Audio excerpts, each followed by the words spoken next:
DZXL 558. Nangunguna sa inyong mga radyo. Maaasahang public service.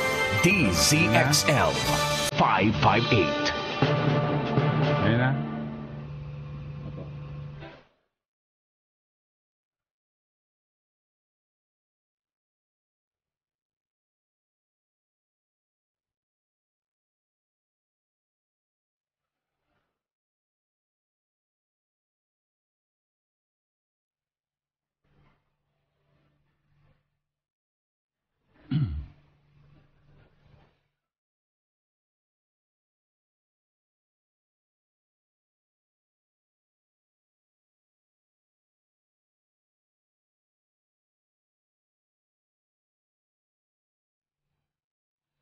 Magandang gabi po mga katipon sa Pilipinas.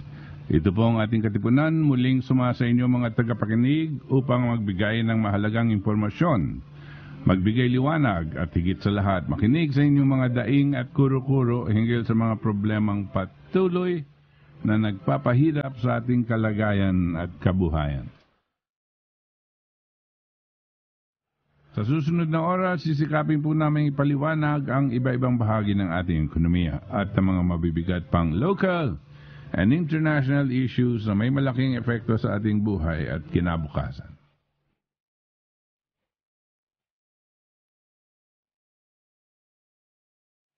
Ito po ang inyong katipon na si Butch Valdez, kasama ang iba pa nating katipon dito mula sa Save the Nation Movement.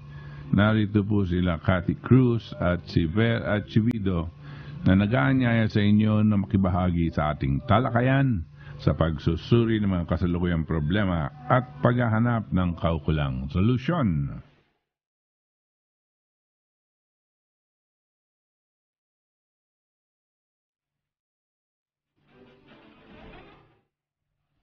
Diyos maray na banggi sa indong gabos na mga kabanwa. Magandang gabi po sa lahat ng mga katipon na pinapakinggan tayo ngayon sa pamamagitan ng kanilang radyo o internet. Happy listening po sa aking pinakamamahal na nanay na si Elena Cruz at syempre yung aking mga anak.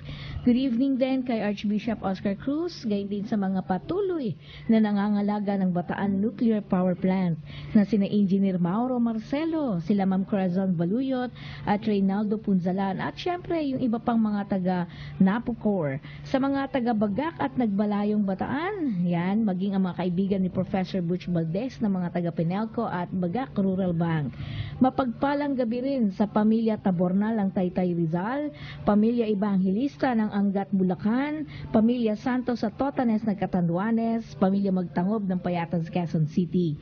Sa aking kumare na si Edna Tacadena ng Quezon City Hall Treasurer's Office, kay Attorney Paris Real, magandang gabi po, at kay Attorney Aldefonso at Helen Puerto, dyan pa rin sa Quezon City. At mga kaibigan at kumarat ko sa DAR Employees Foundation, sabi kasi nila Sir Butch nakikinig, binati ko ulit sila. Kay Fred Habon ng San Jose del Monte, Bulacan, kay Wilmar Ramaneses ng CDA, Nelia Mungkal ng Dole, syempre yung aking classmate. At syempre sa lahat ng regional at provincial presidents ng National Confederation of Irrigators Association, lalo na kay Silver Bonto, sa mga kaibigan nating taxi drivers, yung ating mga doktor na kaibigan at syempre enhinyero at lalo na sa ating mga guro, sa mga kabataan, sa mga kasundaluhan, sa sambayan ng Pilipino, lalo na po sa lahat ng kasapi ng Save the Nation Movement. Magandang gabi po sa inyong lahat, naway nasa mabuti po kayong kalagayan, manatili po kayong makinig anuman po ang inyong ginagawa, samahan niyo kami sa loob ng 2 oras at sama-sama tayong manindigan sa katotohanan nang hindi tuluyang mawasak ang ating lipunan. Cathy Cruz po ito ng Save the Nation Movement.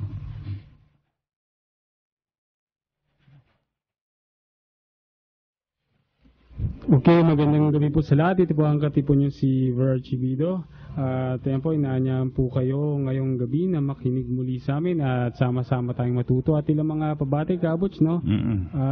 Sina PJ at ang kanyang pamilya, si Chris Cruz, ayan, lagi nakikinig sa atin yan, sina Benny, at ang mga katropa niya sa Luneta, no?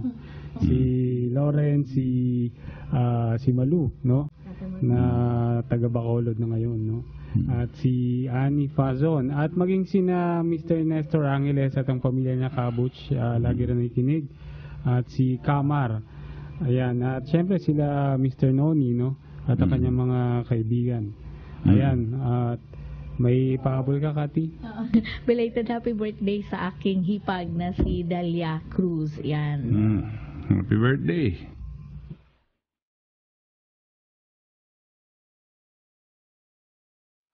Yung palang mga ibang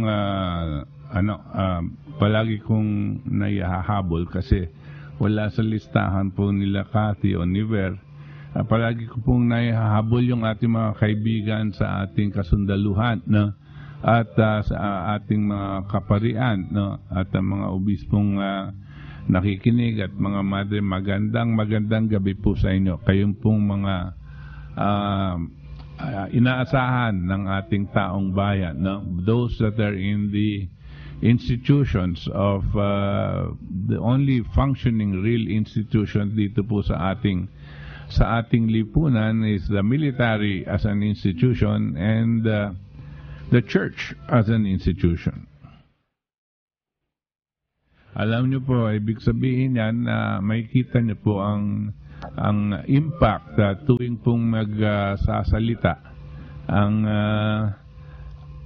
Hindi ko po masyadong napapakinggan yung mga ibang sekto, pero sa Catholic Church po, tuwing pong nagsasalita ay pinapakinggan ng taong bayan kasi karamihan po naman ay Roman Catholics.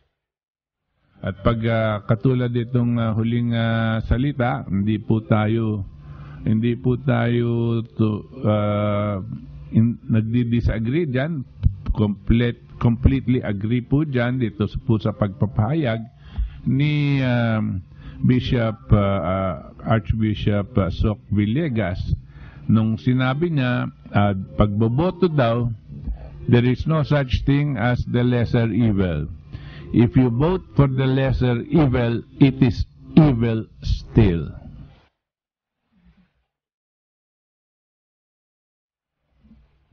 Dapat po klarong-klaro yan sa ating mga kababayan. Kasi po sa mga diskusyon, lalong-lalo na po yung mga may pinapanigan na, no? Kung hindi nila maalis ang bigat ng dinadala ng kanilang mga kandidato, kanya ang sagot nila, let us just choose the lesser evil. But there is no such thing. Alam niyo po, pagdating sa evil, no, wala pong grade yan eh. Walang grade 1, 2, 3, 4, 5, 6, 7, 8, 9, 10. Sa tingin po ng Diyos, evil is evil.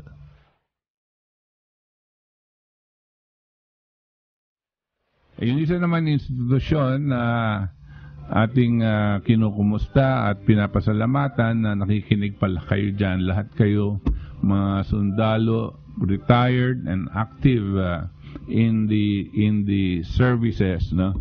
Sa magandang gabi po sa inyo. Kayo pong mga nasa Philippine Navy, Philippine Air Force, at Philippine Army, yung sa Navy, kasama na din dyan po yung mga Marines, no? Philippine Marines, at then of course, ito pong ating Philippine National Police, wag po nating kalilimutan. It has been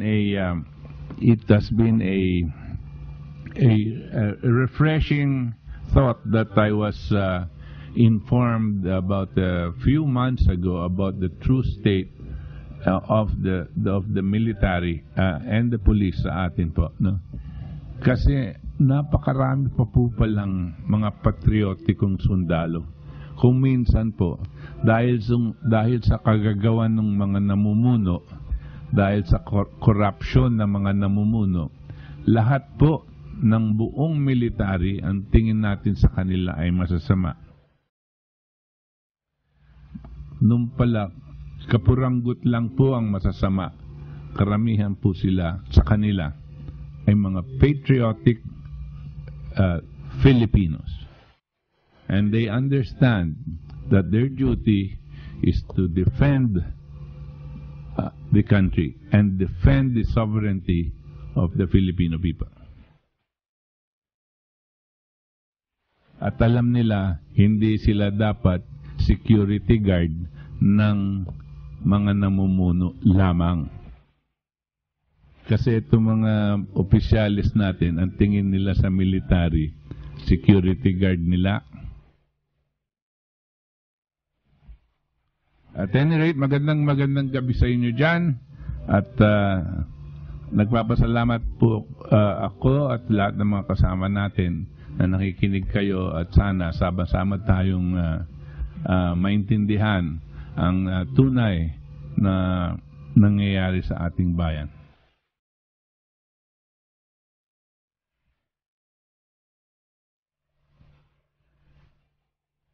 Ang ating pong katipunan text ay 0917-964-8818. 0917-964-8818. At ang hotlines po natin, kung para dun sa mga gustong sumali sa ating talakayan, it's 882-2374, 882-2376, at 882-2378.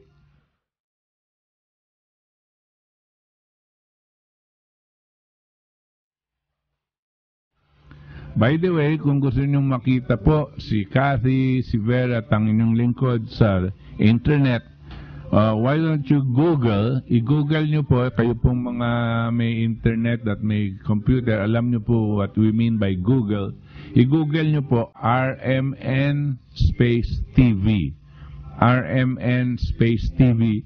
At madadala na po kayo dun sa ating live broadcast dito po sa RMN Studios.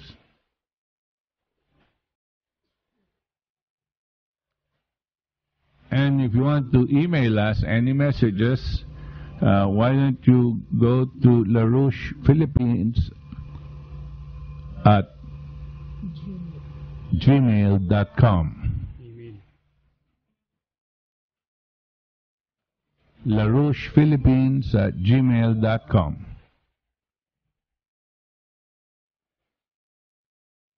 O nga pala, ito pong website ng LaRouchePAC.com, very important. If you want to know what's going on currently, yung current events, hindi lang po dito sa Amerika o sa buong mundo, no? LaRouchePAC.com. LaRouchePAC.com.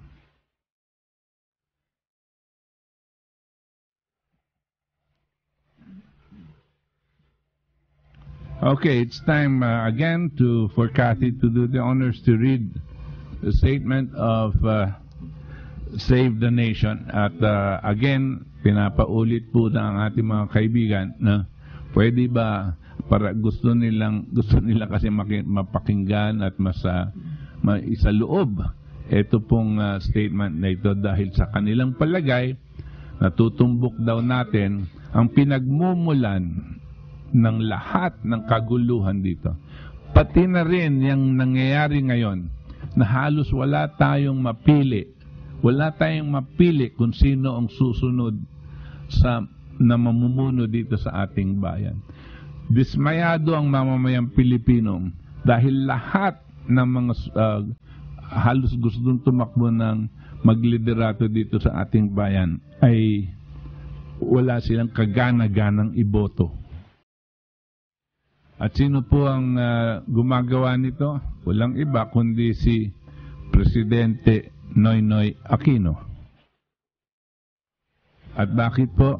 Lahat po ito, ang punot dulo dito ay yung kanyang pagsisinungaling sa nakaraan 6 na taon ng kanyang administrasyon. Kanya, a few months ago, inumpisahan po natin itong statement na ito. Ang issue, Mr. President, ay ang kasinungalingan mo. Yan ang punot dulo ng ating problema.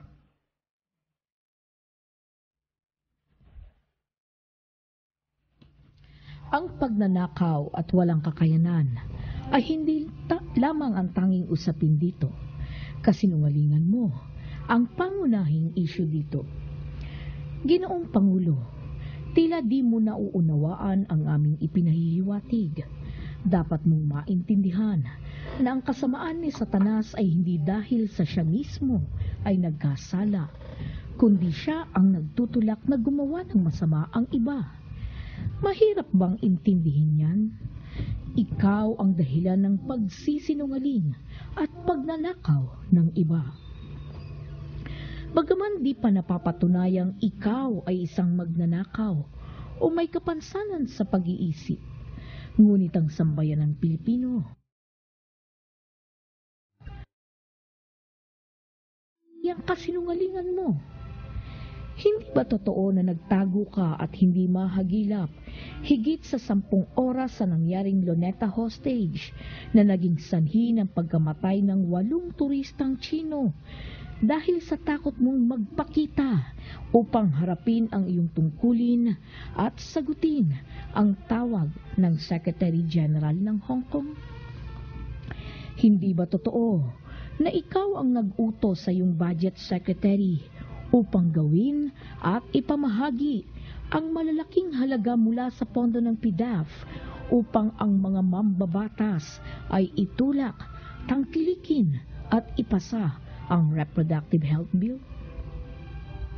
Hindi ba totoo na ikaw ang iyong budget secretary at ang liderato ng mababang kapulungan ay gumawa na mahagi ng limpak-limpak na salapi mula sa pondo ng Disbursement Acceleration Program o DAP upang kanilang isulong, suportahan at isakatuparan ang pagpapatanggal sa Supreme Court Chief Justice.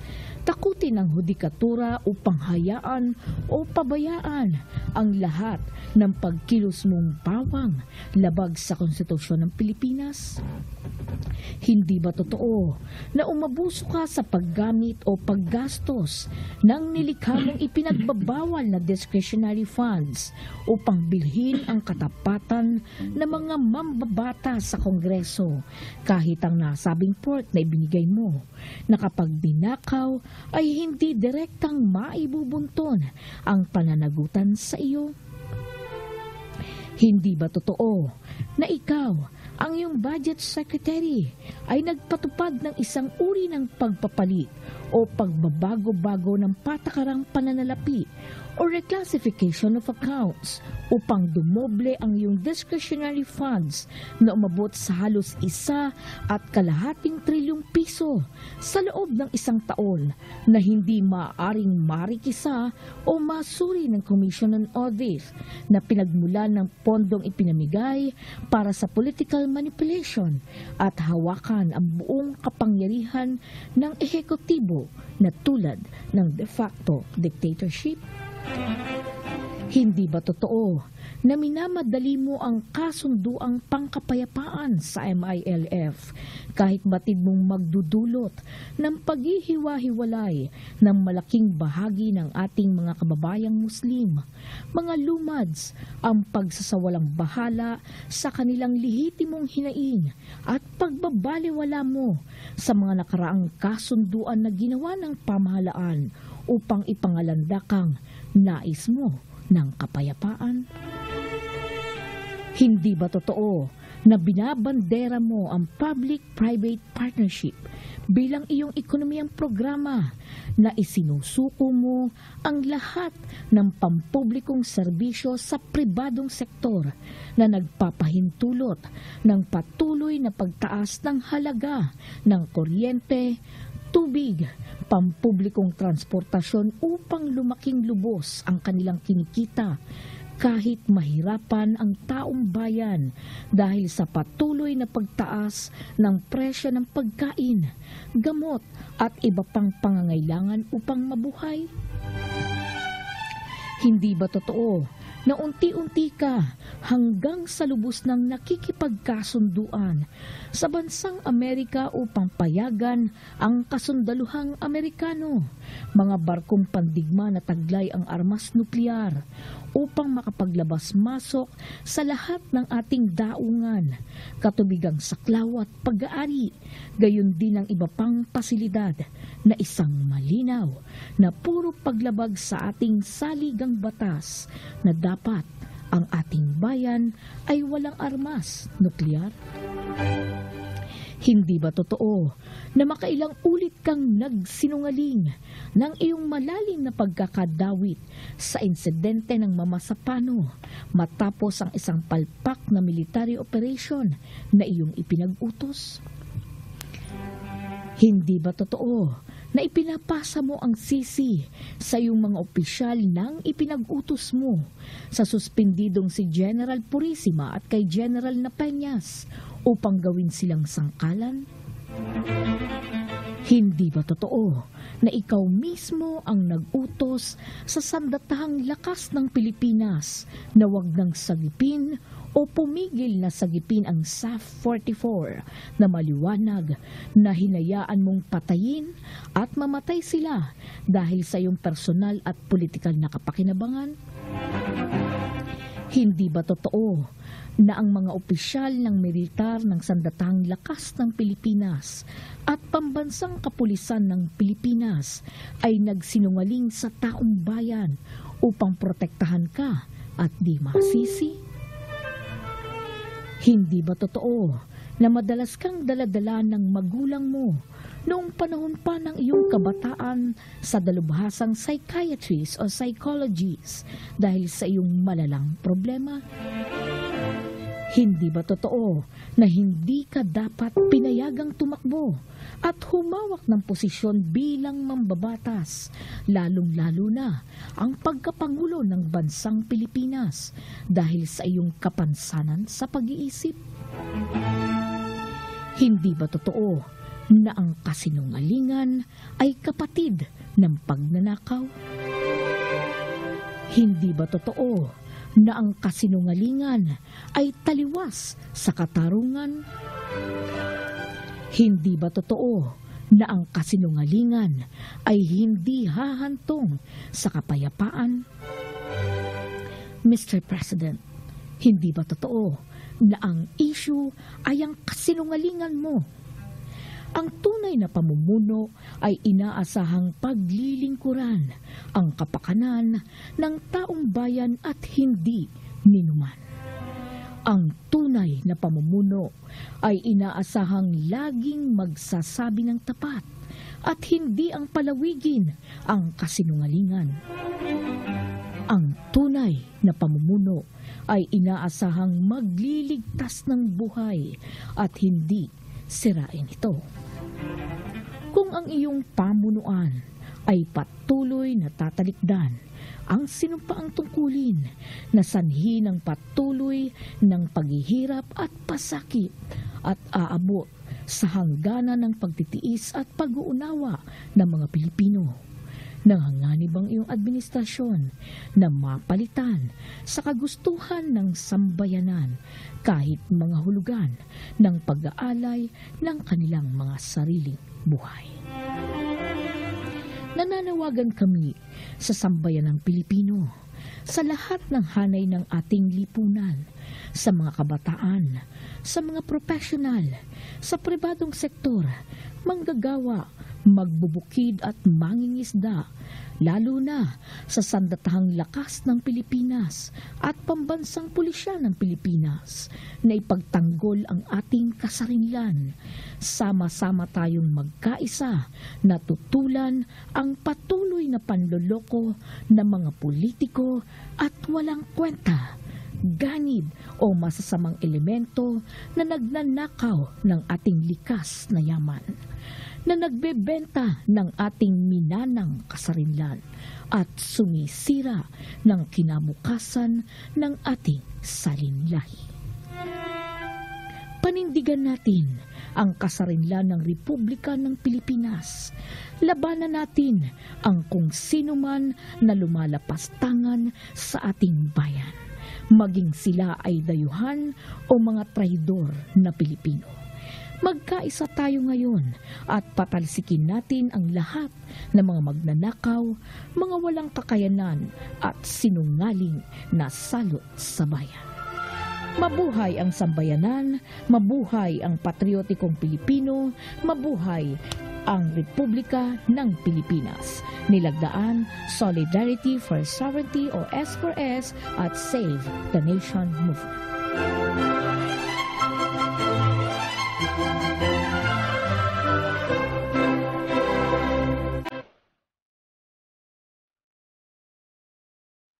Vilma Santos Recto po. Sabi nila, star for all seasons ako. Sabi ko naman, ang tunay na star, yung gumagabay sa kalusugan ng bayan. Gaya ng The Generics Pharmacy. Dalaan de kalidad na mga gamot, maasahan. Pero di sing mahal. The Generics Pharmacy po, pagdating sa kalusugan, para sa akin, ito ang star. Basta Generics, The Generics Pharmacy. Ang resetang sigurado, may generics. Magre-reseta ba si Doc ng masama sa'yo? Tandaan, basta generics at gamot pang maintenance, TGP, The Generics Pharmacy lamang. Nandito ang reseta ng doktor. Now with over 1,700 branches nationwide to serve you.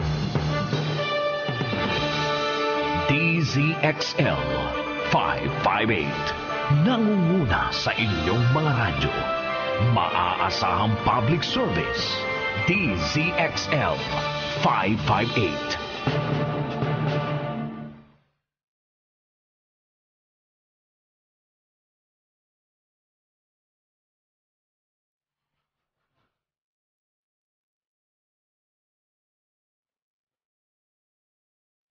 Okay, balik po tayo dito sa ating katipunan. Ito po ang katipon na si Butch Valdez.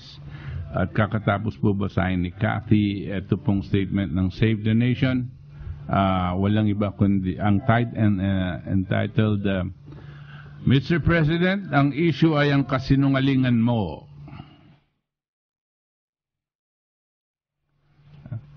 Yan ang punot dulo di ba? Lahat kasinungalingan Nagsinungaling sa eleksyon, nagsinungaling sa PIDAP, nagsinungaling sa Luneta, yung Luneta incident, nagsinungaling sa Mama Sapano, nagsinungaling sa Chief of Chief Justice na pa-impeach. Lahat nagsinungaling na naman dito sa pagbibigay niya sa Amerikano ng base militar sa atin. Lahat kasinungalingan. Saan talaga, saan ba ang punot dulo ng ating sitwasyon? Pati na sa ekonomiya, patuloy na nagsisinungaling. Lumaki ang ekonomiya, pero ba't hindi niya sabihin, lumalaki at tumataas ang halaga ng kuryente? Ba't ayaw niya sabihin yun? Kanya siya masaya, tumataas kasi ang presyo ng kuryente. Tumataas kasi ang presyo ng gasolina, ng bilihin, ng pagkain, ng gamot. Tumataas, masaya siya. Masaya din yung mga negosyanteng nakatutok sa kanya, yung nakasipsip sa kanya.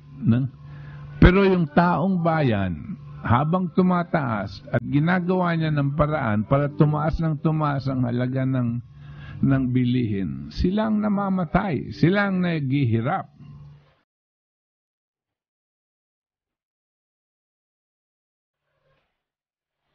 Ang nakakalungkot, ni isa sa mga kandidatong pang-presidente, wala sa kanilang bumabatikos dito. Yung dayuhan na presidente halos sumipsip sa sa likod ni Noynoy. Para lang mabendisyon siya na siguro gawin na ang pangdaraya pabor sa kanya. O para lang itulak ni Noynoy ng mabuti ang Korte Suprema na wag ma-disqualify.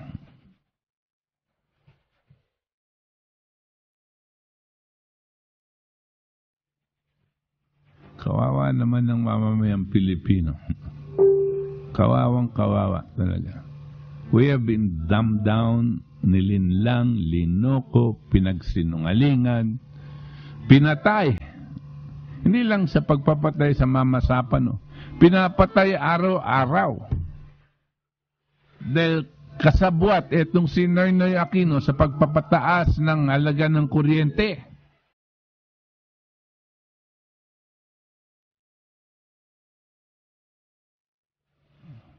Some say that he is the worst president the Philippines ever had, and I am agreeable to this. Pinakamasamang presidente itong taong ito sa buong history ng Pilipinas. Pero pag tinignan natin itong mga ibang kandidato ngayon, kandidato niya lahat yan.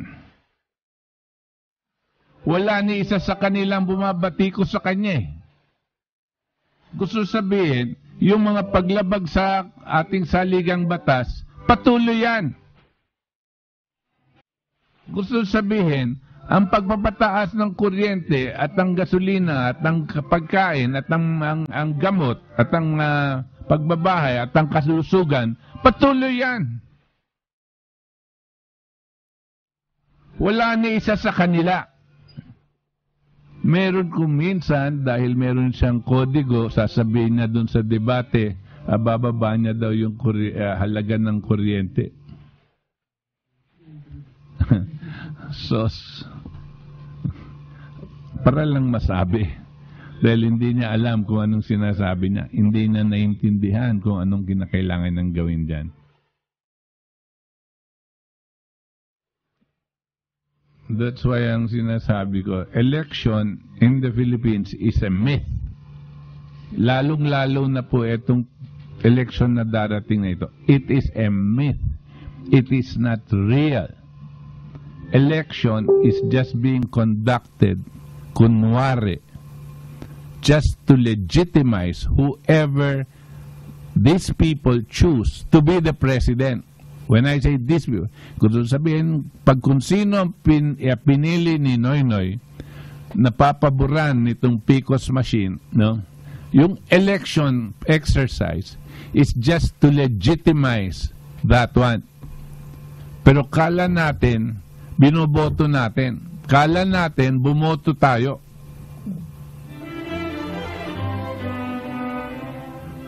Decades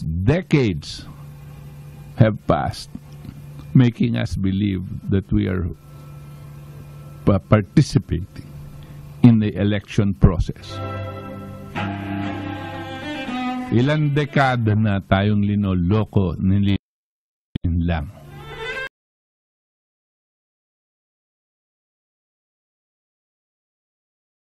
Kabot siya, maalala ko lang, no, nitong week, siguro natatanda natin yung estudyanteng nilalampaso yung watawat, no, ng Pilipinas. Ngayong week, kabot siyang narinig natin sa balita, tinanggal sa eskwelahan yun, no? Yung bata. Expel dyan. Maging yung may mga iba pa yata siyang kasama na na-expel din. So, bire mo yung kabot, yung bandila, nilampaso, tinanggal mo sa eskwela. Itong administrasyon lumabag ng ilang beses, no, sa saligang batas mo. Pero may kita mo nandiyan pa rin. No, hindi natin lubos maisip ba't gano'n? Anong nangyayari sa mamamayan natin?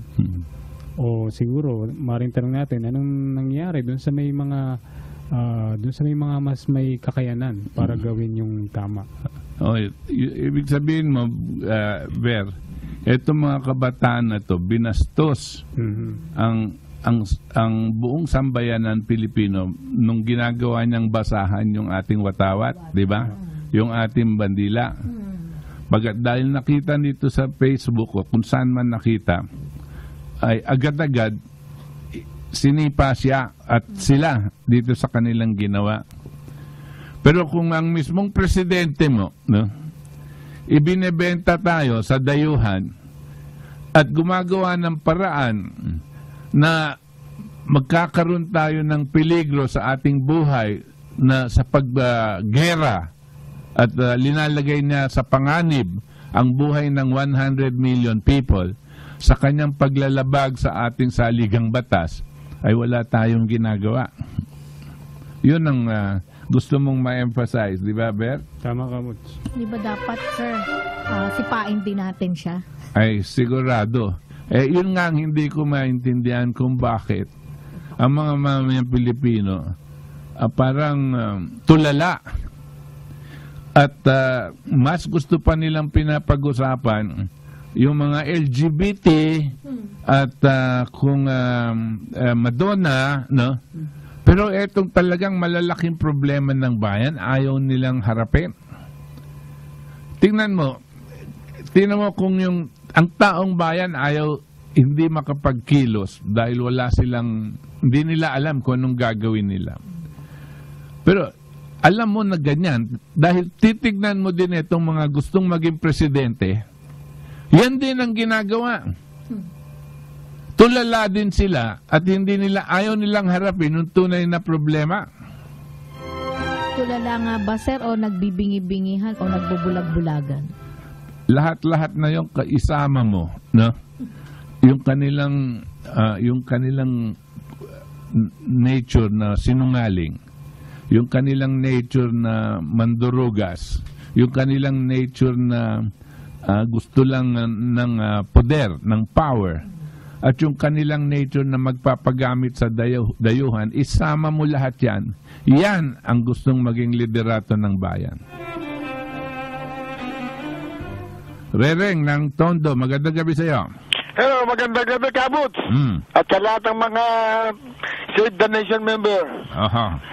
Natawa ko kasi doon nga sa pangyayaring parang hindi na alam ng taong bala kung anong klaseng presidente meron tayo. Nakita mo, sa ngayon, baka nabalitaan nyo, naglabas itong dalawang may hawak ng pera natin, si Ubud Sabad. Ito, suhul na naman ito eh. Hindi totoong para madagdagan lang ang sweldo ng kasundaluhan at kapulisan eh. Ayun, nilabasan naman, ibibigay na naman. Ibibigay basta dahil siguro na nadama nila na medyo asar na sa kanila ang kasundaluhan at kapulisan. Pinira na naman. Ngayon, itong ating mga kasundaluhan at kapulisan, ano ba, mukhang kwarta naman tayo lahat? Ayaw natin kumilos dahil sa pera. Marami nang ginagawa ang presidente ng hindi ka nais-nais, hindi ka ganda-ganda sa atin. Alam mo, Kabut, sa edad ko na ito, 82 years old na ako, pili sa December darating eh. Talaga? 82 na ako, Kabut, sa December 1934 ako eh. Tunog, ano ka pa eh, teenager. Hindi, ako na siguro pinagpala ako ng Panginoon Diyos. Wala pa nga akong maintenance eh. Talaga? Very good. Ay, nagisakit ko lang, Kabut, yung bang, siyempre, lalaki tayo, lumaki yung prostate eh. Papasalamat naman ako sa Diyos. At hindi cancer. Kaya ito, napakayot ko, kada lang, hindi na puruan, hindi na alis lahat eh. Ilan ba anak mo? Dalawa, pero parang professional, parang kumikita. Kaya ako, kahit mawala yung pension ko, walang problema sa akin eh. Very good. Galit na yung pension mo dahil kay Pinoy lang. Hindi na dahil kay Pinoy, nasasambay ng Pilipino, lalo na sa mga katulad yung senior citizens na walang inaasahan, kundi yung kanilang pension. Isipin mo ang ginawa niyan, pero namin inipon yan eh, ng employer eh. Sa Makati, dinabayad pa namin ng tax yan. Ba't kami inipon sa ganyan, hindi dinagdagan? Sa akin nga, sabi ko sa'yo, Kabuts, balo kahit mawala yan eh, dahil meron sumusuporta sa akin yung mga anak ko eh. Hindi ko inipon. Ang naawa ko, nakita mo nung hindi na-imbetohin niya, pinakita sa TV matatandang katulad ko, mag-iiyak dahil yan lang inaasahan. Alam mo, matagal ko na pinapaliwanag to sa ating mga tagapanginig, Rereng. Alam mo, ang programa nitong taong to ay depopulation. No? Depopulation. Ibig sabihin, yung mga sa kanilang paningin, wala ng serbisyo, dapat hindi natutulungan ng gobyerno, no? Ayan, yan ang depopulation. Katulad ng mga retired, no? Wala nang silbi yan, hindi na sila productive, no? Bakit mo pa bibigyan ng tulong? Pabayaan mo na silang mamatay, no? Ngayon, yung ganyan sila, tapos yung mga kaya pa, at kaya pang mag-reproduce, manganak, ang gagawin nila, pipigilin nilang manganak dahil dito sa RH bill nga na itinulak nila para lumiit ang ating populasyon.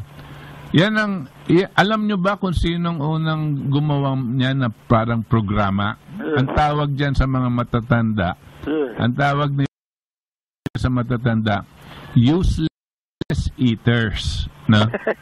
Oo. Walang papakinabangan na kain lang ng kain ang mga matatanda. Kanya wag mo nang tutulungan at pabayan mo na silang mamatay. Yan ang pag-iisip nitong ating presidenteng ito. Kabot yung mga gagong presidente, hindi nalalaman, kabot kami nag-umpisa ng pag-unlad yan. Dahil yung mga nagtatrabaho, siguro tama sa kanila yun. Pero kami hindi tamad. Wala akong sinasabing tamad. Yung mga matatanda yun na wala ng trabaho. Ang tawag nila dyan, useless eaters. Kanya meron silang depopulation program. Yes. No? Pero yung aming pera, hindi pera ng bayan yan. That's right. Hindi pera ng sinatasan ng ano.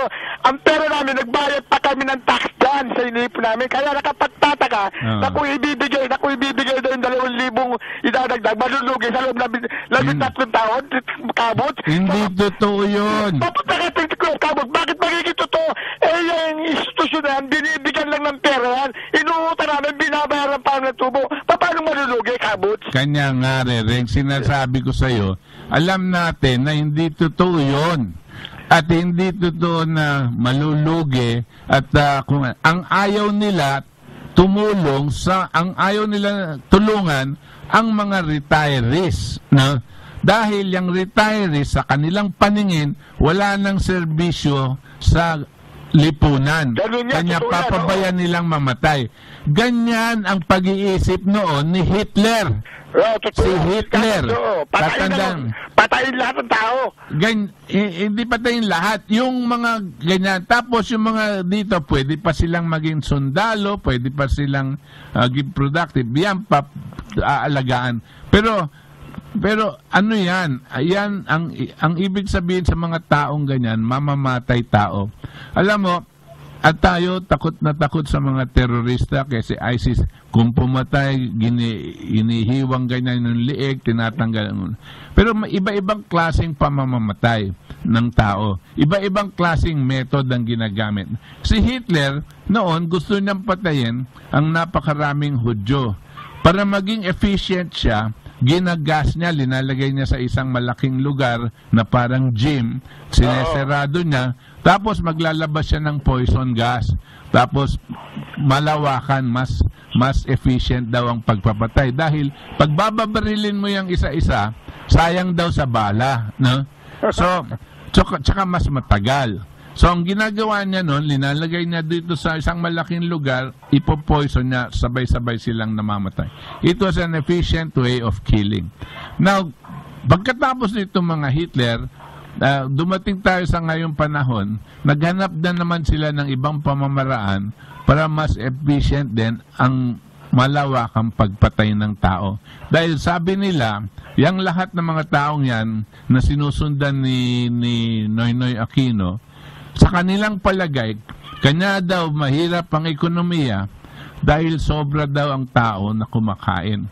Imbes na magparami ng pagkain, dahil silang may control sa pagkain, imbes na magparami niyan, mas gustuhan nila bawasan ng mga populasyon. Paano mong babawasan ng malawakan yan? Ganito, gagawa ka ng mga patakaran pang ekonomiya para gutumin. Pag ginutom yan, magkakasakit at mas mataas ang mortality rate. Ganyan. Kung kulang pa yan, at kulang pa sa mga epidemya, at andaan mo yung mga Zika, yung mga Zika virus ngayon lumalabas, at kung ano-ano, mga bird flu, mga ganyan. Ang karamihan ng mga ibang siyensya at doktor na nagsasabi, parang sadya daw yung paggawa nito mga ganitong klaseng sakit para dumami ng dumami ang mamamatay. Tapos, kung kulang pa yan, siguro gagamitan na nila ng gera. At yung gera, hindi pa sapat yung gera ng isang bayan against one country.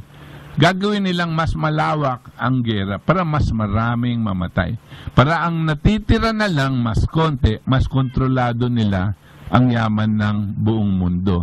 This is a real kind of thinking, no?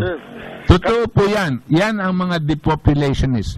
Yan ang mga globalists. Yan ang mga may gusto ng one world government. Yan ang may gustong gumawa ng gera ngayon. Tama lahat at sinabi mo, Kabut, kaya ang pinagtataka ko sa edad ko nito Bakit na kumpleto nito kanyang termo, no? Samantala sa simula pa lamang, hanggang ngayon matatapos ng kanyang termo, walang ginawang kabutihan sa bayan. Hoy, mga presidente, asikasyon mo pagkamatay ng tatay mo. Yun lang, maraming salamat. Salamat din. Tony ng Quezon City, magandang gabi sa'yo. Tony. Hello? Yes. Magandang gabi, Kabot. Mabuhay ka, mabuhay ang sambayan ng Pilipino. Mabuhay ka din. Alam mo, kalbo na ito, na lang, di ba? 4 months na lang siya, ang June 30, bababa na siya sa Malacanang. Pakihina mo lang yung radyo mo dyan. O kaya patayin mo na. Sandali ho. Yung radyo lang patayin mo, ha? Wag si Noy-Noy. Hello. Naku, sakit. Hello. Yan, pinatay ko na. Sige. Hello. Alam nga, Noy-Noy, yung pensyon ng mga pensioners, hindi naman kanyang pera. Pinaghirapan naman namin ito, 10 years kami nagtrabaho upang magkaroon ng sapat na pundo. Ngayon itong mga pinasweldo ng Board of Directors, itong Board of Directors ng SSS, pero mo, Miss Antonino, 6 million isang taon, part-time pa ang trabaho. Ito si Alimurong, 6 million isang taon, part-time din. Ito naman si Dequeros, 4 million isang taon. Pero yung ibang mga benefits, meron mo yun? Yung matalik na kaibigan ni Mar Rojas na babae, ano pangalan niya? Miss Miss Antonino. Siya daw ang pinakamalaking binabayaran doon, di ba? 6 million. Saka si Mr. Alimurong, 6 million din. Ito di Keros, 4 million isang taon.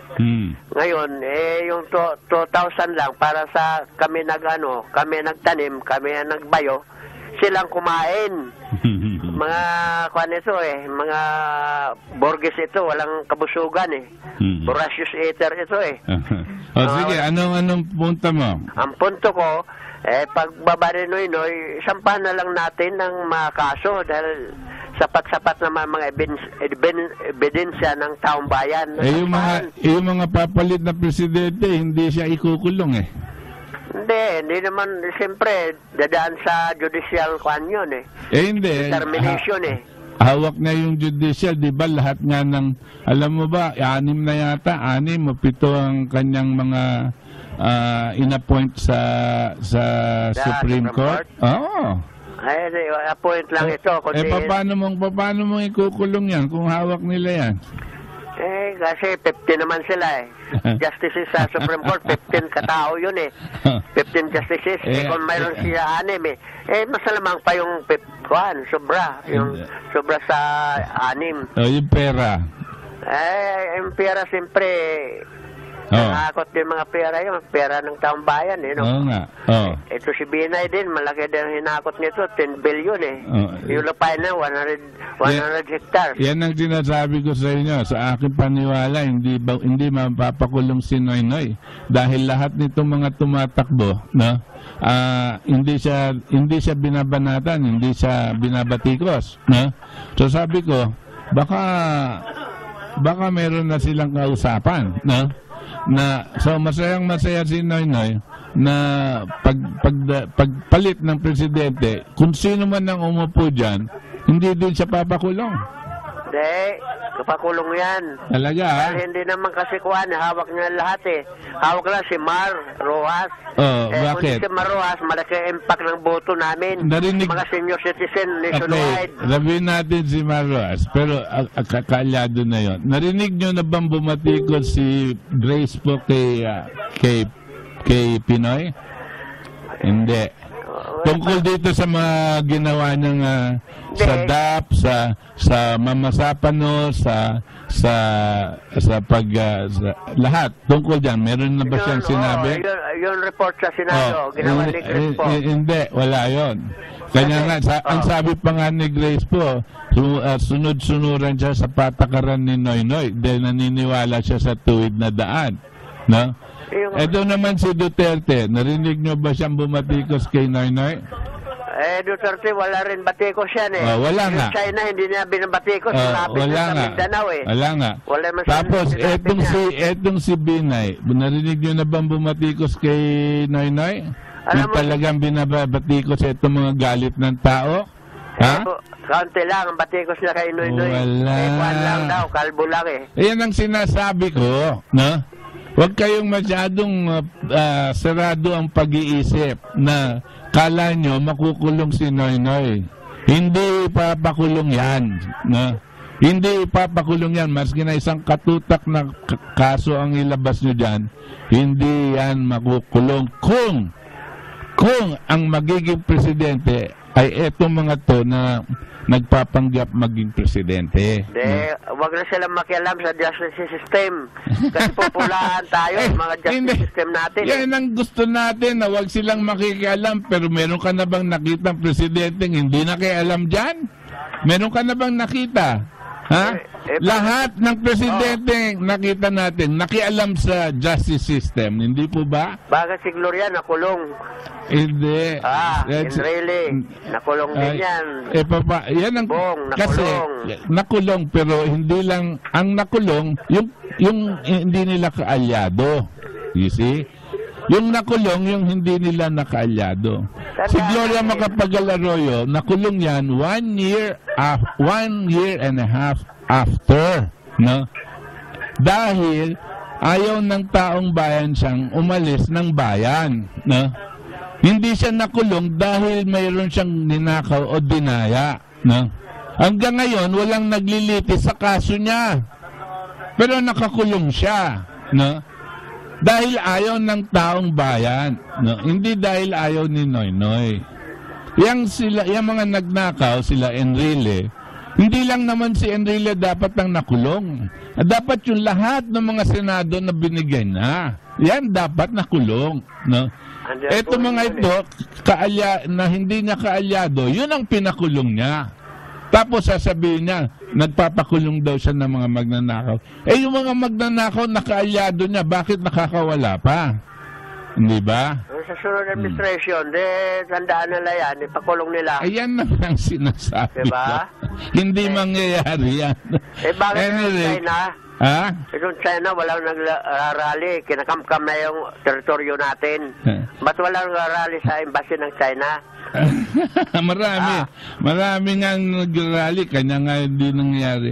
At any rate, mahabang ating pag-uusapan tungkol dyan. Sige, but next time na lang. Sige. Salamat po. Okay. Mr. Santos ng Caloocan. Sir. Yes, Pwede po mag-react, sir? Sige. Ay, hindi no yun. Dalawang bata na dyan, si Po at si Binay. Oo. Hindi makukulong yan. Oo. Nanalo si Binay o si Po. Sino dapat manalo? Ay, wala akong panalo sa kanila, kahit dalawa. Ako din eh. Sa aking paningin, dapat wala dapat maging presidente dyan sa mga tumatakbong yan eh. No? Pero kung meron kayong napupusuan, dapat meron kayo din reason. Etong malungkot nga, sabi nila, dapat pumili tayo maski na masama, at least hindi siya yung pinakamasama. Ito yung tinatawag na lesser evil. Pero kung ganyan ang ating pagbabasihan, masama pa rin ang pipiliin natin. Pwede rin yung puputo ko si Miriam. No. Pwede rin yun. Pero si Miriam mukhang mukhang hindi na halos tumatakbo. Tatakbo. Dahil wala siyang pera para mangampanya, no? Isa pa, hindi siya makapaligid ng bayan, no? She cannot move, no? But sa lahat ng mga kandidato, ang talagang may credentials, yung credentials, no? Si Miriam. Pero yung apat na iba, wala sa kanilang dapat tumatakbo, no? Yun ang nakakalungkot sa ating bayan. Maraming salamat, Sir Ronnie. Thank you, sir. Mr. Rafael, magandang gabi. Magandang gabi, Kabot. Yes. Magandang gabi sa sambayan ng Pilipino na umaasa daw dito sa pinagmamayabang ni Pinoy na maganda ang ekonomiya ng kanyang administrasyon. Hindi kami mga tanga, Mr. President. Bakit gumaganda? Dahil sa mga OFW o kagaya ngayon yan, yung mga nasa Saudi na wala ng trabaho. Paano ngayon pag umuwi dito, anong ibibigay mo? Nga! Huwag kang masyadong mayabang kasi nga, hindi ka naman talagang, nakuha ko sa'yo. Masama magmura dahil dito sa radyo natin, pero tandaan mo ito, buhay ka pa. Ang kaluluwa mo, nasa impyerno na. Ang nangyari dito, Kabots, lagi niya tinitira si Marcos. Mayroon ka bang nagawa sa kaunlaran ng bansa natin? Itong nuclear power na lang. Nasaan na tayo ngayon? Dito sa mahal ng kuryente dahil sa mga kaibigan mo na nagninegosyo sa petroleum product. Pagkatapos rin sasabihin mo ekonomiya maganda. Kita mo yung South Korea na lang, kasabayan natin yan, nagtayo ng nuclear power. O ano yung ngayon mga pinagbibili mong gamit ng Air Force? Galing sa South Korea yan. Dahil kung hindi dahil sa inyo, dapat tayo ngayon ang gumagawa niyan. Alam mo kung tutusin, mas mahina pa si Marcos sa pinagsasabi mo. Si Marcos, kaya nilikhaan niya yan para sa taong bayan. Yung mga geothermal natin, yan napapakinabangan. Lalong-lalo na dito sa Sursugon. Ito naman si Escudero. Kaganda-ganda ng performance ng tatay niya. Yung nuclear power dito sa Bulusan, hindi magawa-gawa. Kasi nga, niluloko nila ang taong bayan. Sasabihin, makakasira ng mga halaman. Hoy, pumunta kayo dito sa San Tomas, Batangas. Tingnan yung mga nyug dito, ang gaganda. Dahil ang usok Kabots ng geothermal, pag yun inapunta doon sa mga dahon, yung mga kulisap nawawala, namamatay dahil ang usok niyan ay nagagaling sa asopre. Kaya nga sasabihin ito ay, lalong-lalo na si Trillanes, yan daw nuclear power natin ay matanda pa sa kanya. Bago ka magsalita, Mr. Trillanes, dapat mechanical engineer ka. Bakit nakarating ka na ba sa Bataan? Nagtanong ka na ba roon sa mga nagme-maintain nito? Huwag kayong masang mayabang. Yung nga lang nangyari din sa Camarines magmula Pagbilao, yung Quirino Highway, dahil kababayan mo ang nagpagawa niyan, bakit hindi mo ukil-kil? Sasabihin mo, ikaw ay matuwid. Kailan ka naging matuwid? Yung ginawa mo sa Makati, yung pamangkin ko doon na nasa Peninsula, pinisala niyo yung mga taong nagtatrabaho doon. Dahil doon sa ginawa mo. Katapos galit ka kay Binay dahil hindi ka sinuportahan. Ganyan kayo mga politikong mga sarabusab, mga wala lang ginawa kundi magpayaman sa sarili, sasabihin para sa bayan. Kung talaga para sa bayan ang iniintindi ninyo, itong nuclear power, kung hindi naman nyo magawa niyan, magpatayo ka ng panibago. Nasaan yung pera ng taong bayan? Saan nyo dinadala? Binubulsa nyo dahil malapit ng eleksyon. Lalong-lalo ito si Pinoy. Hindi ka naman campaign manager ni Rosa. Bakit sa lahat ng mga dako ng pagangampanya ay kasama ka? Isa ka sa nagwawaldas ng pera ng taong bayan. Sasabihin mo, noon ang tanong mo, makakapalang muka. Sino ngayon ang makapalang muka? Hindi lang mukha makapal sa'yo, pati yung bumbulan mo. Sige. Okay. Ginagawa nyo kaming tanga. Hindi kami pinanganak ngayon. Kami lumaban sa panahon para i-restore ang demokrasya. Ginamit kami ng tatay mo. O ano nangyari sa mga profesyon namin? Nga kami ngayon. Pero nagsisikap kami para sa sarili namin. Pero ikaw, anong ginagawa mo sa mahihirap? Lalong-lalo na itong is na ito. Hindi pira ng gobyerno ito. biro mo yung mga inassign mong tao dito. Lalo na si Baldos, mayroon din pala, kumikita rin pala dito. Ang kakapal talaga ninyo. Yung Coco Levipan lang aming mga mangjunyog, bakit ayaw mo ibigay sa amin yun? Bakit ayaw mo ibalik? Dahil doon sa tune mo, landing ko ako, sasabihin mo kung hindi dahil sa kanila, hindi lalago. O nga, saan ngayon yung sinasabi mo? Ang mga nyug sa kabikuran ngayon may mga sakit, kailangan ng rehabilitation. May mga itutulong ba kayo? Sasabihin niyo si Marcos, mas mailam si Marcos sa inyo, lalong-lalo na sa pagdating sa kakaunlaran ng bansa. Baka ako'y nagsisisi dahil sumama ako sa kilos ng tatay mo na paglaman ko ng tatay mo pala traitor sa bayan. Maraming salamat. Okay. Pareho lang kayo mag-ama.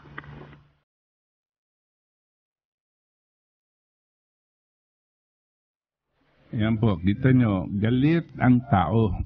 Galit po ang tao. Yan lang yung mga nakakatawag. Pero galit po ang tao dito sa nangyayari. Galit kanino? Kay Noynoy. Pero bakit itong mga kandidatong magpresidente, wala ni isa sa kanila ang galit kay Noynoy? Ay, nako. At etong kaibigan po natin ni dating Senator Kit Tatad, meron po siyang sinulat at I just wanted to ang title po nung kanyang sinulat ay A Genuine People's Revolution. A Genuine People's Revolution. So I wanted to read an excerpt of this.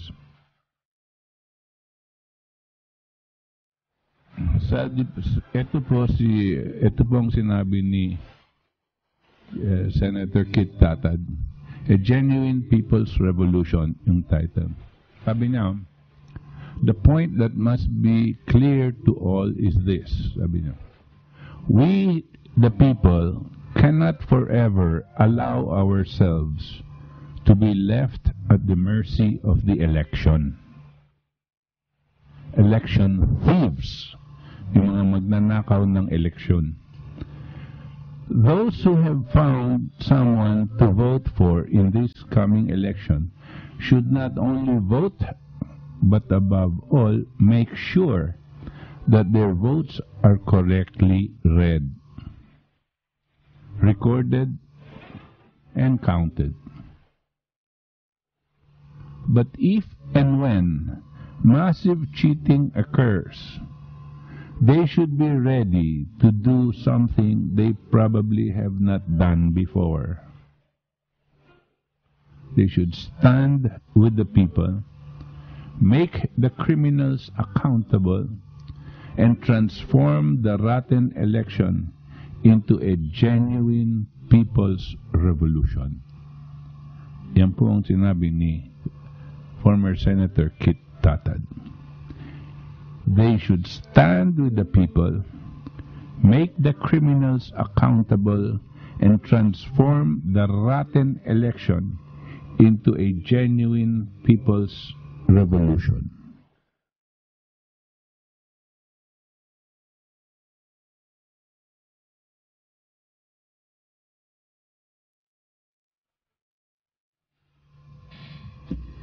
Kabatyan nga at nalalapit na nga itong eleksyon, no? At napakagandang pahayag itong binasa mo. At ilang ulit na ngang binabanggit mo, Kaboch, no? At halos sigurado na tayong ganun ang gagawin nila, no? Dahil makikita mong reaksyon ng COMELEC, ayaw mag-ano ng resibo, whatever, no? Itong mga safety features ng PICOS, Hocus Picos machine, no? Tinatawag, talagang hindi mo mapagkakatiwalaan. At ilang beses nang ginawa ito, Kaboch, no?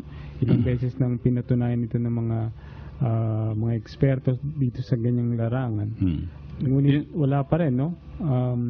Kumbaga,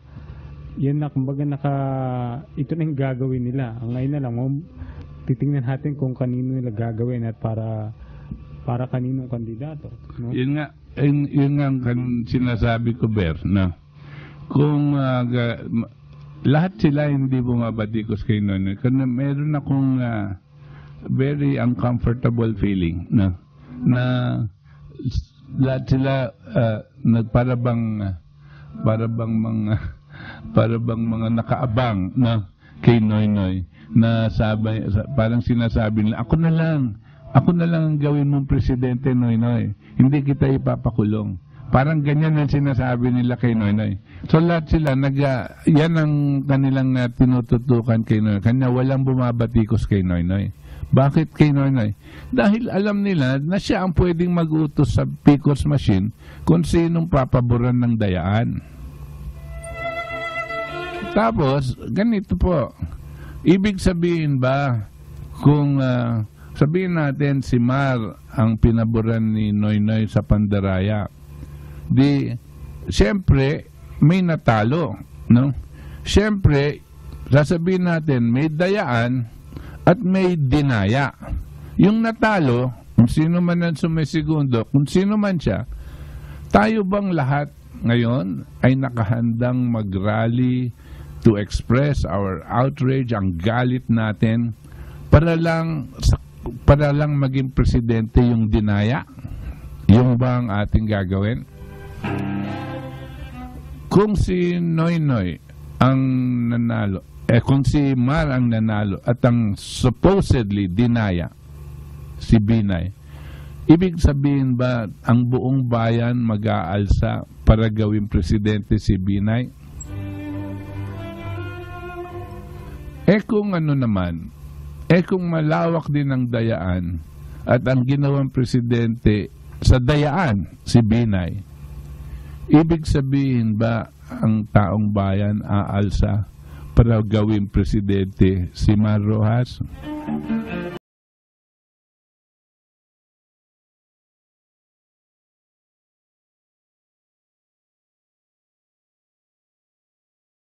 Ba ang gagawin natin? Etong binasa ko kanina na sinulat ni Kit Tatad, no? Parang yun ang sinasabi niya, no? Para bang kung man meron kayong napusuan na at planong iboto, siguraduhin yung bibilangin yung boto nyo. Pero para na rin niyang sinasabing hindi mabibilang yung boto nyo. Kanya bakit kayo pumipili ngayon? No? Yan din ang sinasabi niya. So, tapos sinabi niya, at kung meron man, alam natin na dayaan, sabi niya. Sa akin pong palagay, siguradong may dayaan dyan. Ngayon pa lang, pinapahiwatig na ng COMELEC dahil ayaw nila itong mga sistemang pang-check sa kanila. Di ba? Pero, siguradong may dayaan. Ano pa ba ang gagawin nyo? Magpapasok pa ba tayo sa mga ganitong klaseng debate? No? At kung sigurado kayong may dayaan, at alam nyo na ni isa dito sa mga taong to ayaw natin na maging presidente, ba't pa tayo papasok sa eleksyon?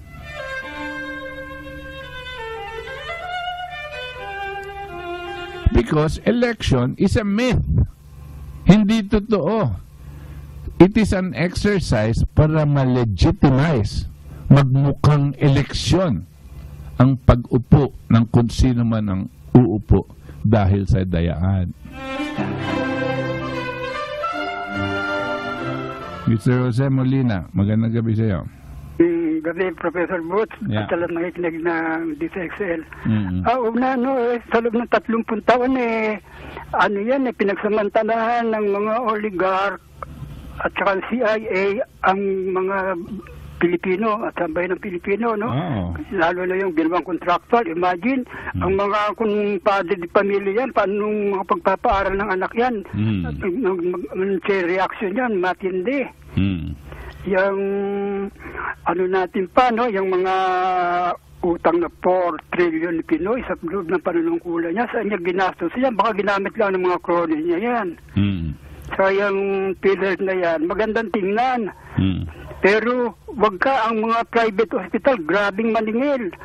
Baka yung paniningil na yan, baka naman merong kukutsaba na hinuhut-hut naman ang gobyerno. Yung pera ng taong bayan natin, iniipon ng gobyerno. Yung namang pera ng gobyerno, hinuhut-hut naman ng mga barkada niya, ng mga crony niya. Dapat imbestigahan niya ng Congress at Senado. Marami po yan, Mr. Molina.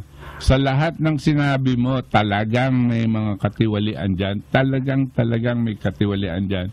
Ang kaso, tayong taong bayan, dumadaan tayo sa mga proseso kasi ihahabla, tapos alam naman natin, hawak naman nila yan hanggang sa Korte Suprema. No?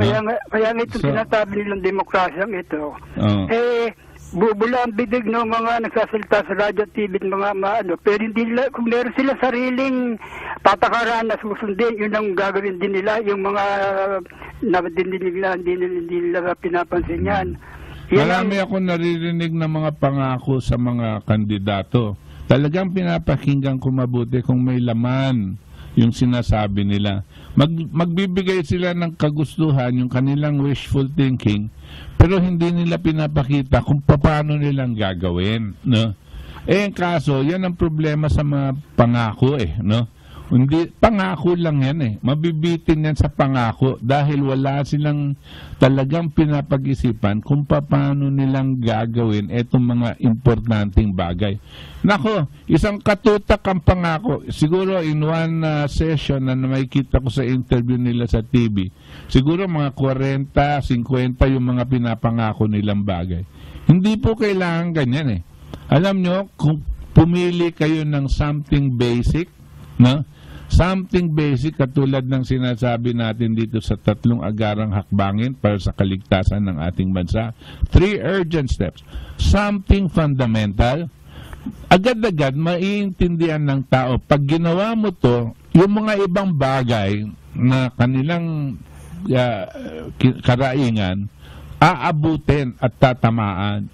Dahil meron tayong fundamental direction and strategy.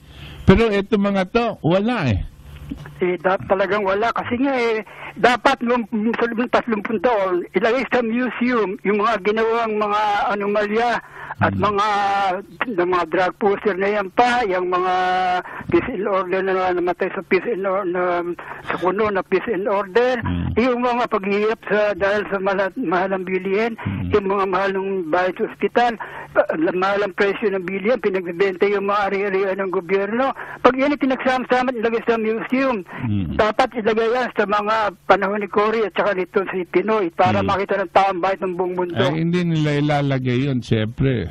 Pero palagay ko, yung museum na ginawa nilang yan, mabubuwag yan, hindi tatagal mabubuwag yan. Dahil siyempre, ang ilalagay nila dyan, maraming kasinungalingan, tsaka maraming anggulo. Maglalagay ka ng museum, kailangan yung medyo tama. Basta it is the truth. No? Kung totoo, no, yun ang ilagay mo. Kung politika, wag mo munang ilalagay. Hanggang ngayon, si Aguinaldo, sinasabi natin, isang bayani. Pero nung malalaman natin ang katotohanan, dito lang sa istorya tungkol kay General Luna, anong ngayon ang mangyayari? Yung kasaysayan natin nasira. Kanya gulong-gulo tayo. Ito pa nga, yung katulad ng crying lady. Sino ang crying lady sa buhay ni Ninoy Aquino? Si Ninoy Aquino, sabi ni Ninoy Aquino, kahit isang araw hindi na ako pwedeng tumagal sa US dahil overstaying na ako rito, ginigipit na ako rito. Pwede siya yung may kakayahan lang magdala sa kanya dito sa Pilipinas para sa gamiting pang-blackmail para mapabaksak ang mga Marcos. Pero yan, di pinag-uusapan ng sa loob na 30 taon. Ayaw nilang pag-usapan ng mga mass media. Tapos sinisira nila yung kaisipan ng mga bata. Ayun, alam nilang walang alam pa yan. Kaya nilang lokohin. Pero panuloko mga kabataan. Sige, salamat. Salamat po. Okay, Mr. June ng Bikutan. Magandang gabi sa iyo. Magandang gabi po, Professor. Yes. So, regarding po yung incoming elections po natin, so ako po naniniwala this is only a cover-up to legitimize a common candidate na ilalagay nila. Ako din. I think this election is exercise in futility kung po sa mga taong bayan. Maraming sumasang-ayon sa paningin mo, June, no? Kanya lang, hindi pa sila nagkakaisa para gawin ng tama. Kanya ako yung nasisiyahan na yung mga institusyon o yung mga tao na naka-connected sa two institutions that are very important. One yun sa simbahan, tsaka yung institusyon ng mga sandatahang Pilipino, no? Ay sila din ay nakikinig at alam mo yung iniisip mo, naiisip na rin nila, no? Pero ang kinakailangan dito para mailabas ang karaingan ng buong Pilipino, mamamayang Pilipino, magkakaisa tayo at maintindihan natin, no? Yung nga po. Yung nga po talaga, yung isang sektor ng yung sa simbahan at saka po sa armed forces o kapulisan. Right. Alam ko marami dyan ng tahimik lang, pero they want a drastic change sa form of government natin. I agree with you and I hope there will be, no? Yan siya nga po. Kailangan magkaisa ho tayo talaga to sustain this agenda ho natin, yung bandit natin na mapabuti ang Pilipinas po. That's right. And we have to save the nation, Jun, hindi ba? Po, tama po yan. Kasi I'm always listening on your program, Professor.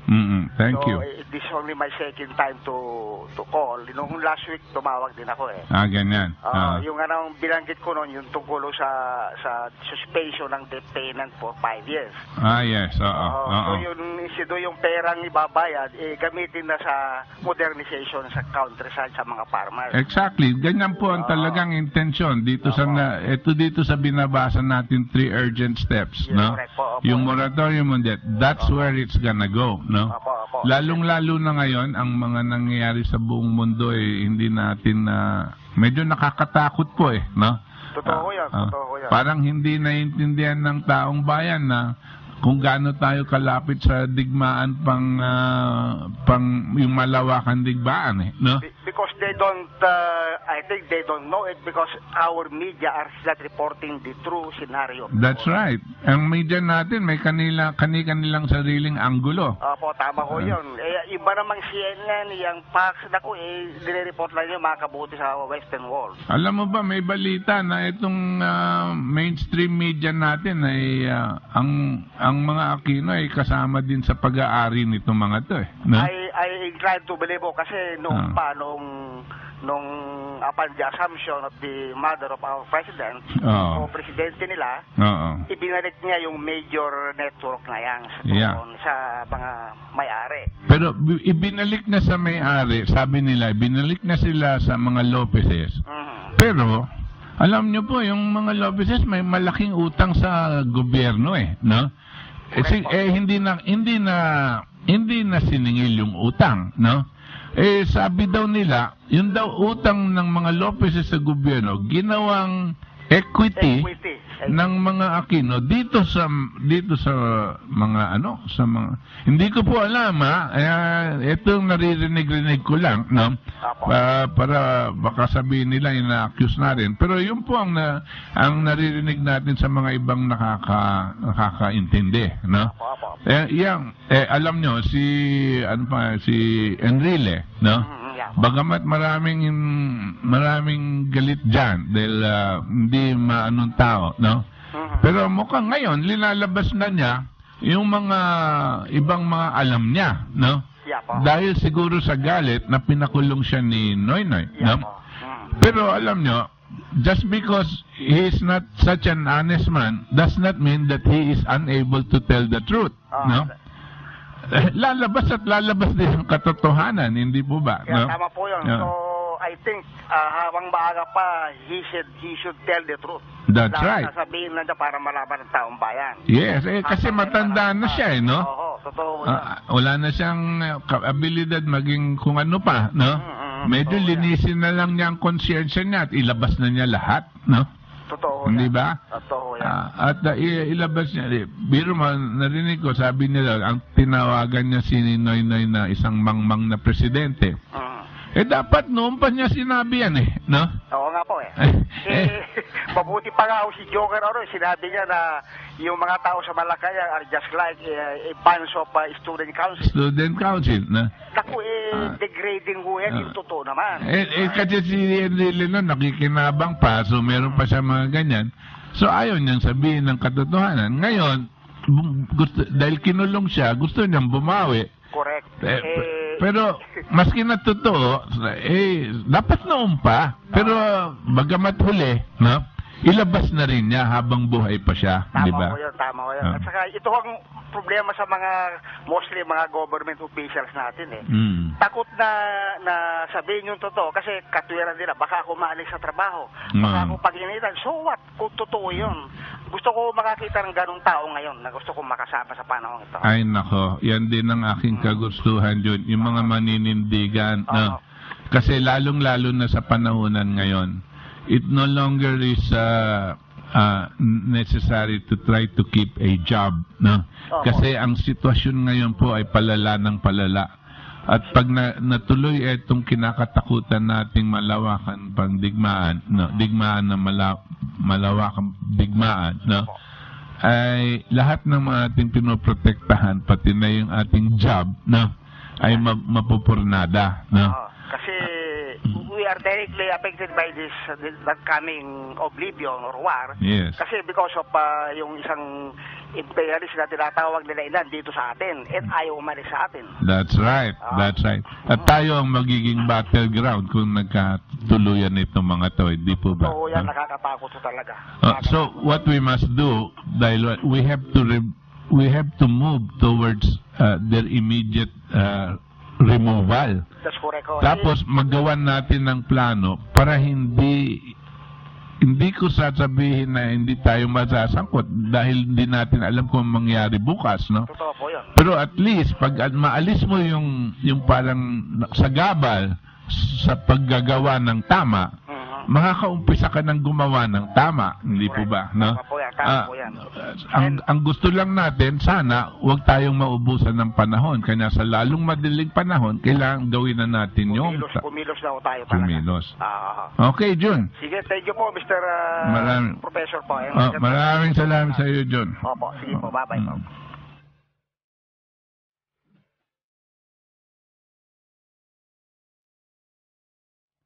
Okay, nakapanayan po natin itong mga tumatawag at meron yung, alam niyo po, minsan, I am sure kayo pong mga nakikinig, nalalaman niyo na po ang direksyon ng ating mga pinag-uusapan. No? Kayo din po mag-isip-isip. No? Mag-isip-isip po kayo. Dapat po natuto na tayo sa mga nakaraang mga sistema. No? Iba-iba lang mga aktor ang nandyan, pero yung sistema, pareho. Kala natin,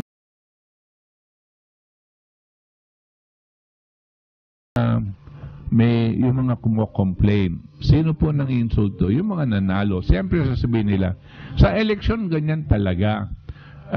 Yung mga nanalo, meron. Tapos yung mga natalo, ang kanilang karaingan, dinaya. So, tatawa na naman tayo. Pero sa totoo lang, yun po nangyayari. No?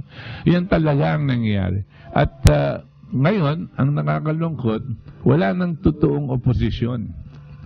Pinagpipilian na lang kung sinong magpapalit dito sa mga taong umupo na magpapahirap sa ating bayan. Yan din ang gagawin nilang patakaran. Wala silang iibahin sa ating sistemang ekonomiya. Wala silang iibahin dyan. Marahil may mga konting gagawin katulad ng mga pinapangako nito. Yung isa, sabi niya, bigyan daw siya ng 3 to 6 na buwan para ayusin daw yung drug problem tsaka yung criminality problem. Alam niyo po, alam ng taong bayan, hindi po mangyayari yun. Pero ang nakakatakot dyan, yung tinatawag na underlying intention, no? Might be martial law, no? And he will use the concept of martial law to say that he's going to run after the drug lords and the criminals. And he will, ang nakakatakot dyan, pati na yung PNP, no? Lalo na yung PNP tsaka yung Sandatahang Pilipino, gagamitin niya pag bibigyan niya ng lisensyang pumatay ng tao, no? Dahil ang sistema niya noon, nung nandun siya sa Davao, hindi po ba, ay sabi niya, mas mabuti ng patayin, no? para wala ng paglilitis dahil matagal pa yung paglilitis. Alam nyo po, sa mga ibang tao, parang magaling na yan, no? At gustong-gusto ng tao yan dahil galit na po sa ating sitwasyon. Pero kung nakahanda tayong sumanib sa ganyang pamamaraan, wag na tayong mag-isip na isa tayong republika. Wag na tayong mag-isip na isa tayong democracy, no? Demokrasya. Ano na tayo? Meron na tayong tinatawag na dictatorship, no? Na bibigyan natin ng lisensya para patayin yung mga sinasabi nating masasama. Nung nangyari po ito, dati sa France, no? Nung tinanggal nila yung liderato, nandiyan pa ngayon sila Marie Antoinette, ganyan.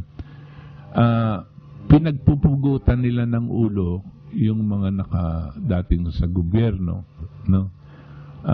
Etong si Robespierre, yung namumuno ng revolusyon, inutos niya na pugutan ng ulo nito mga to. Sa dami ng pinupugutan nila ng ulo, na-invento pa nila yung guillotine, no? Dahil mas madali daw pumugot ng ulo yon, imbes na iniitak na ganyan o pinapalakol, no? So, meron silang guillotine. So, nung halos maubos na ngayon yung kanilang mga kalaban sa pagpupugot ng ulo, they started turning on themselves, no?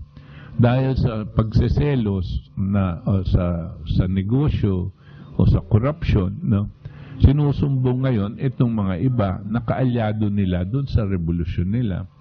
Dahil na out of suspicion, pinugutan din ng ulo. Tapos hindi nagtagal, yung isang nagsumbong, pinupugutan din ng ulo. At lumawak itong pagpupugot ng ulo sa France. Dahil doon, itong mga mamamayan, nakikita nila na ganyan ang nangyayari, natakot sila, kumapit sila dito sa sabi na kailangan natin dictatorship at naghanap sila ng military general. Ang pangalan niya Napoleon Bonaparte. At dumating siya, sabi nakakatakot yan, mamamatay tao yan. Dumating siya at pagdating niya, hallelujah, kunwari sese ng tao dahil magkakaroon na daw ng kapayapaan. Pero pagdating niya, siyempre ipinatuloy niya itong patayan, pero hindi yung sistemang pagpupugot ng ulo doon, no? Pero nagkaroon siya ng dictatorship. Tapos ang ginawa niya, pinalakas niya yung army and he started to invade other countries, no? Dahil isa po siyang diktador. After 1 year of being in power, ang ginawa nitong general, kunuha niya yung corona at sarili niyang ilinagay sa kanyang ulo at nagdeklara siya na hindi daw siya general, siya daw ay isang emperor. Ganyan po ang nangyari doon, no? So dapat makita din natin na hindi wag tayong pabigla-bigla sa ating mga desisyon. Pag-isipan po natin ng mabuti kung ano ang gusto natin para sa ating bayan, kung anong klaseng bayan ang gusto natin na sasapitan ng ating mga anak at ang ating mga apo. We must always think of the future of our children. That is the only thing worth thinking about right now. The future of our children and our children's children.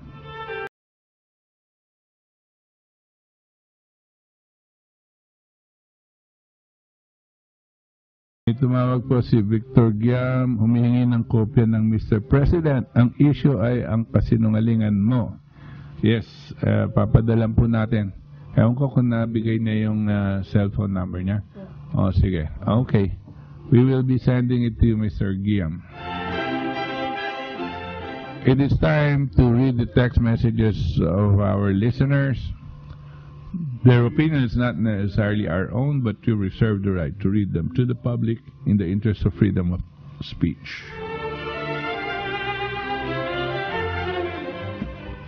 Okay, first text ngayong gabi. Wala na po yatang pag-asa ang bayan natin. Hindi na po yata matitigil ang pag-export ng mga OFW para maging slave sa ibang bansa. Alam niyo po, wag po kayong mawawalan ng pag-asa. Dahil yan ang gusto ng ating mga kalaban. Na mawalan tayo ng pag-asa. Yan ang gusto ng mga kademonyohan. Na mawalan tayo ng pag-asa. Okay, sunod na text. Marcos total budget for 20 years, 486 billion. Si Marcos, dami na paggawa infrastructures para makapag-start, makaunlad bansa. Si Marcos, wala binenta government assets. Marcos, so-called cronies, sila mga negosyante tumutulong kay Marcos para mapaunlad bansa at para hindi mapagsamantalahan consumers. Marcos cronies tumulong mapaunlad coconut farmers, sugar, bananas, rice, abaka, kaya Philippine export country of many agricultural products, dami industries, factories, steel companies. Alam nyo, ako sumasang-ayon ako dito sa mga, ginawa niyang in-inventory niya, yung mga ginawa ni Marcos. Pero, ayoko nang naririnig itong Marcos versus Aquino. No? Pagkatapos, iba po yung tumatakbo, yung anak niya. No?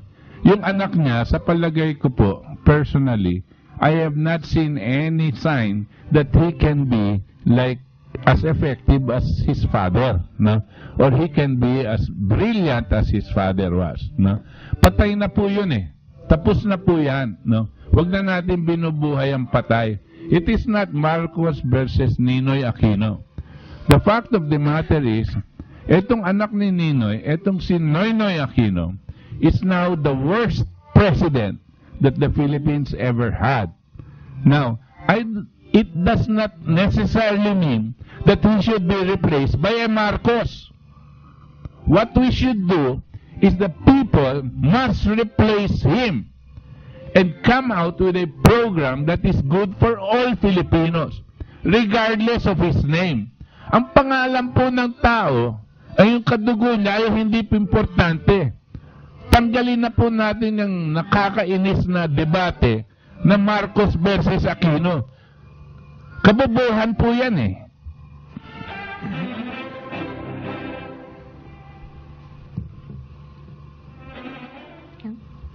Okay, sunod na text. Good PM, Sir Butch, and to all members of Save the Nation movement. Kung sakali po ba na wala na ngang eleksyon, di junta militar po ang hahawak ng ating gobyerno? O di kayo patuloy na mauupo si Noynoy? Sino po ang napipisil ng Save the Nation movement? Kasama niyo po ako, Dio ng San Mateo, Rizal. Siguradong hindi po mauupo ang si Noynoy. At sigurado ko din po na hindi magiging ang mga nakaupo dyan puro militar. No? Dahil marami pong mga sibilyan na Pilipino na may alam kung paano dapat ang ating direksyon ng ating bayan. No? At marami din po sa kanila, at I am happy to say, both in the military and in the civilian, no? The friends of mine and people that have come up and said that they are supportive of the 3 urgent steps for the survival of the nation. Suportado po yung 3 agarang hakbangin. Kasi militar sila o nasa religious kaparian, no? O mga born again, mga Muslim, at mga iba-ibang ng ating militar, kasama po sila. Kanya wag po kayong masyadong matakot sa ganyan change. Kasi may programa po no? Ngayon, meron po ba kayong naririnig na kandidato na sumasang-ayon dito sa 3 agarang hakbangin? Kandidatong pang-presidente, 3 agarang hakbangin, at yan ang isusulong niya. Sabihin niyo po sa akin, i-endorse natin siya. Okay, good evening. Kaya hindi pinandar ang Bata Nuclear Plant kasi maalala daw ng taong bayan si Marcos. Puro paghihiganti ang mga Aquino. Tanong ko lang po, kung abnormal ba talaga si Pinoy? Thanks and more power. Alam niyo po, yan ang sabi po ng maraming tao. May kapansanan. No? Pero wag na po natin masyadong idein yan. Ang tignan po natin yung kinabukasan ng Pilipino. Kasi makakasukan na po yung mga ginagawa niya, no? Narinig ko lang yung talumpati niyang walang kabuluhan, no? Pampataas ng kanyang, pataasan ng ihi, no? Yan, napaka-stupid, no? As a final speech, no? For a president to be acting like that. Okay, sunod na text. Good day, Kabutch at mga katipon. Ayon sa huling survey, 38% Filipino voters na walang tiwala sa COMELEC at naniniwalang muling magkakadayaan sa halalan 2016. Kung ganoon, mungkahi po namin upuan o mapagkaisa ang mga naniniwala na ang halalan ay di makakapagbigay ng pagbabago sa bulok na sistema na umiiral. Nakikita po namin na pwede mamagitan ng Save the Nation movement sa grupo ng mga lefties, center, righties na magkakaisa na mapatalsik na ang pahirap at trahidor na rehimen Pinoy. Makakapaghanda ng mga programang alternatibo at pamunuang makatao, makabayan at makadiyos. Sa tahimik o sa anumang paraan, naalala ko po sa Senator Jose Jokno na nagsimula na niyang mapagsama ang mga ito, Movement of Civil Liberties at Bagong Alyansang Makabayan. Kakayanin po natin ito, pag-aralan ng mabuti at magkonsulta lamang sa lahat ng sektor at iba pa. Let's oust Pinoy now. From Victor Mendoza ng Taal. Ako po ay sumasang-ayon sa iyo, Victor Mendoza. Pero, except for one thing, yung sinasabi mong 38% ang naniniwala na magkakaroon ng dayaan. Alam niyo po, mali po yung 38%. 100% po ang naniniwala na may dayaan. 100%. Kasi po, ganito yan. Yung mga mandadaya, siyempre sasabihin nila, walang dayaan. Pero naniniwala sila na may dayaan dahil sila ang mandaraya. Yung mga iba, naniniwala na talagang may dayaan. At nakikita na nila ngayon. No? So ako, alam ko 100%.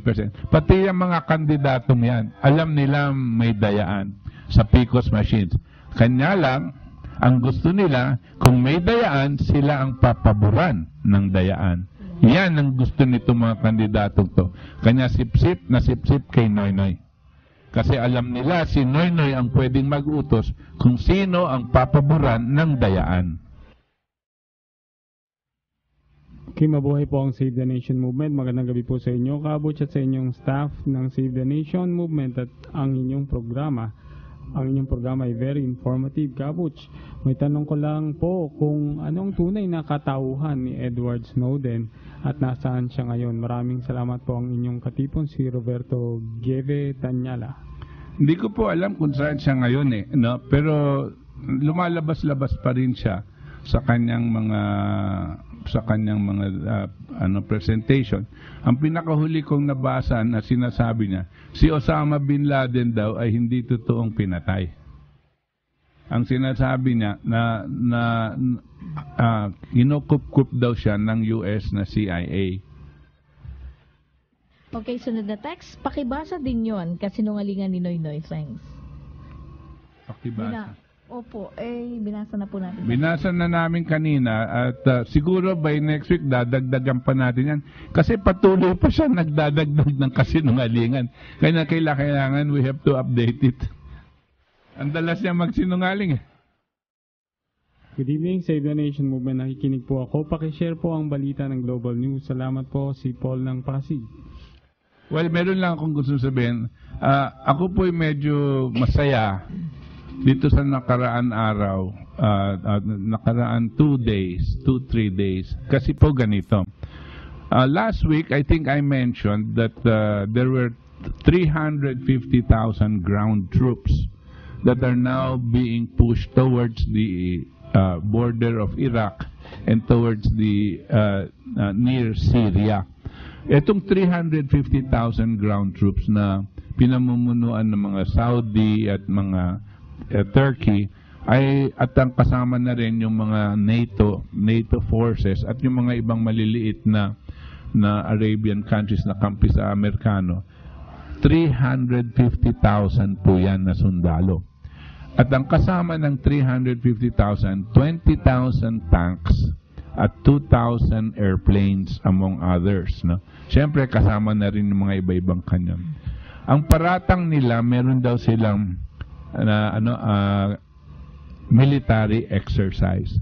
Alam nyo po, sa mga nakakaintindi, pag may ginagalaw kang 350,000 na sundalo, hindi po military exercise yan.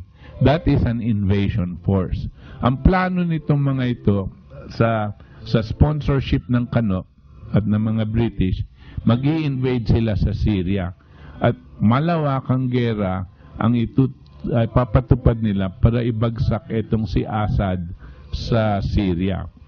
Habang pinaplano nila to at linalapit ng kanilang mga kasundaluhan noon dito, sabi naman ng Russia, pag pinasok nyo yan at nag-umpisa kayo, kaya kami din ang kalaban nyo, hindi lang Syria. At ang kasama ng Russia dyan, ang China at ang Iran na didepensa sa Syria. Yan po ang umpisa ng World War. No? At ang kanilang timetable dapat, itong katapusan nitong buwan na ito. The end of February would have been the trigger day of the invasion of Syria. Now, we knew that dito sa intelligence groups, intelligence information that we were getting. But nakakagulat, none of the mainstream media, including that of the United States, was mentioning anything that had to do with it. Because they wanted the populations all over the world not to know that this was going to be done under the sponsorship of the US. Now, sabi din ni Putin, pag pinilit nyo yan, nakahanda rin kaming gumamit ng sandatahan nuclear kung yun ang kakailanganin. In other words, talagang papunta na doon. Nakaka-nervous po. At isa sa last Sunday or 2 Sundays ago, medyo nagbigay ako ng salita na ganito ang mangyayari, na pwedeng mangyari itong ganito sa katapusan at ipanalangin natin na wag sanang mangyari. Dahil po, ito. Now, 2 days ago, it was almost a surprise na itong si John Kerry ng Secretary of State nag-emergency call kay Lavrov, yung Foreign Secretary naman ng Ruso, at nag-usap sila. At hindi nagtagal, sumali na rin si Putin. Para bang nag-uusap sila, itutuloy na ba natin? Etong si Kerry, sabi niya, nakahanda siyang ipigilin ang pagpasok nitong mga sundalong ito. Kung ang Russia tsaka yung Iran hindi gagalaw, hindi papadamihin ng armas dito sa Syria. At huwag magpapaputukan yung dalawang faksyon, itong mga malalaking faksyon. Pumayag si Putin, at ang sinabi ni Putin ganito, papayag kami dyan, pero hindi kami papayag na itigil ang pagbobomba sa ISIS. Yung ISIS po, ito yung terror group na binibigyan ng tulong ng Turkey tsaka ng Amerikano, no? para gamitin labanan ng Syria. Yan, sabi niya, hindi kami titigil na banatan yan.